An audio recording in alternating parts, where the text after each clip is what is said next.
தமிழ்நாடு ஆளுநர் ஆர்.என். ரவி தலைமையில் உதகையில் பல்கலைக்கழக துணைவேந்தர்கள் மாநாடு நடைபெற உள்ளது. இது பற்றிய விவரங்களை செய்தியாளர் வில்லியம் வழங்கிட கேட்கலாம்.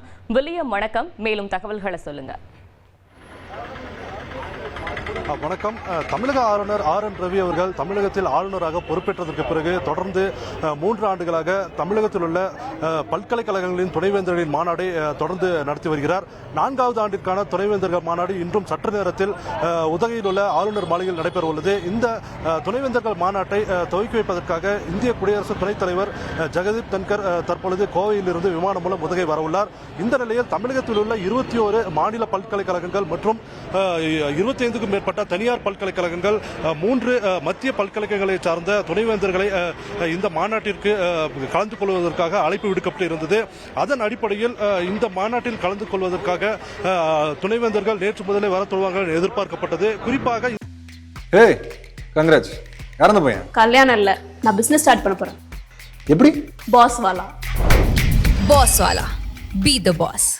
இந்த மாநாட்டை பொறுத்தவரை கல்வியலைகளில் நிதி மேலாண்மை மற்றும் செயற்கை நுண்ணறிவு, அதாவது ஏஐ என்று சொல்லக்கூடிய செயற்கை நுண்ணறிவை பற்றி கல்வியல் பல்கலைக்கழகங்களில் விவாதிப்பது மற்றும் ஆராய்ச்சி, தொழில் முனைவோரை ஊக்குவித்தல் உள்ளிட்ட பல்வேறு தலைப்புகளின் கீழ் இந்த 2 நாள் மாநாடானது நடைபெற உள்ளது. இந்த 2 நாள் மாநாட்டை பல்கலைக்கழக துணைவேந்தர்கள் கலந்து கொள்ள உள்ள நிலையில் தமிழகத்தில் உள்ள 21 மாநில பல்கலைக்கழகங்களில் அன்னை தெரசா அழகப்பா யூனிவர்சிட்டி மற்றும் தமிழ்நாடு திறந்தவெளி பல்கலைக்கழகம் மற்றும் டாக்டர் எம்ஜிஆர் மருத்துவ பல்கலைக்கழகம் உள்ளிட்ட 8 பல்கலைக்கழகங்களுக்கு மட்டுமே வேந்தர்கள் நியமிக்கப்பட்டுள்ளனர். சென்னை பல்கலைக்கழகம், அண்ணா பல்கலைக்கழகம், அண்ணாமலை பல்கலைக்கழகம், பாரதியார் பல்கலைக்கழகம், பாரதிதாசன் பல்கலைக்கழகம், டாக்டர் அம்பேத்கர் சட்ட பல்கலைக்கழகம் உள்ளிட்ட 13 பல்கலைக்கழகங்களுக்கு துணைவேந்தர்கள் நியமிக்கப்படவில்லை. அவர்கள் சார்பாக அந்தந்த பல்கலைக்கழகங்களை சார்ந்த பதிவாளர்கள் அல்லது பொறுப்பு துணைவேந்தர்கள் கலந்து கொள்வார்கள் என எதிர்பார்க்கப்பட்டது. ஆனால் இந்த பல்கலைக்கழகங்களை பொறுத்தவரை இன்று மனோன்மணியம் பல்கலைக்கழகங்களை சார்ந்த துணைவேந்தர் உள்ளிட்ட மாநில அரசுக்கு கீழ் கட்டுப்பாட்டில் உள்ள 6 துணைவேந்தர்கள் இந்த கூட்டத்தை புறக்கணித்ததாக தகவல் வெளியாகியுள்ளது. மேலும் இன்னும் சற்று நேரத்தில் எத்தனை பல்கலைக்கழகங்களை சார்ந்த துணைவேந்தர்கள் கலந்து கொள்வார் என்ற முழு தகவலும் கிடைத்துவிடும். இந்த சூழ்நிலையில் சிறிது நாட்களுக்கு முன்பு ஆளுநர் நியமித்தல் மற்றும் நீக்குதல் உள்ளிட்ட அனைத்து அதிகாரங்களும் தமிழக அரசுக்கு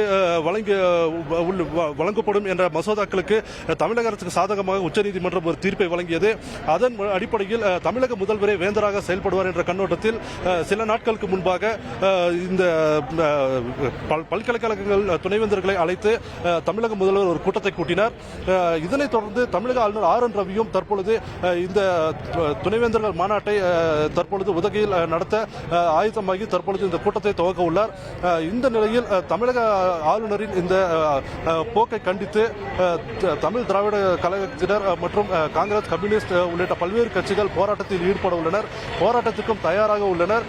இருப்பினும் ராஜ்பவன் உள்ளிட்ட பல்வேறு பகுதிகளில் எதிர்ப்பாளர்கள் உள்ளே நுழைந்துவிடக்கூடாது என்பதற்காக நீலகிரி மாவட்டம் முதுகில் உள்ள பல பகுதிகளில் பலத்த போலீஸ் பாதுகாப்பு போடப்பட்டுள்ளது.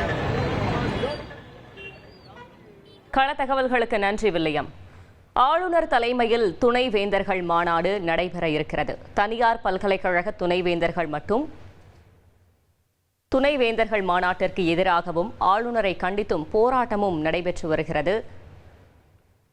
ஆளுநர் தலைமையில் துணைவேந்தர்கள் மாநாடு நடைபெற இருக்கிறது. இன்றும் நாளையும் துணைவேந்தர்கள் மாநாட்டிற்கு எதிராகவும் ஆளுநரை கண்டித்தும் போராட்டமும் நடைபெற்று வருகிறது. அது தொடர்பான காட்சிகளை நாம் தற்பொழுது பார்த்து கொண்டிருக்கிறோம். ஆளுநர் தலைமையில் துணைவேந்தர்கள் மாநாடு நடைபெற இருக்கிறது.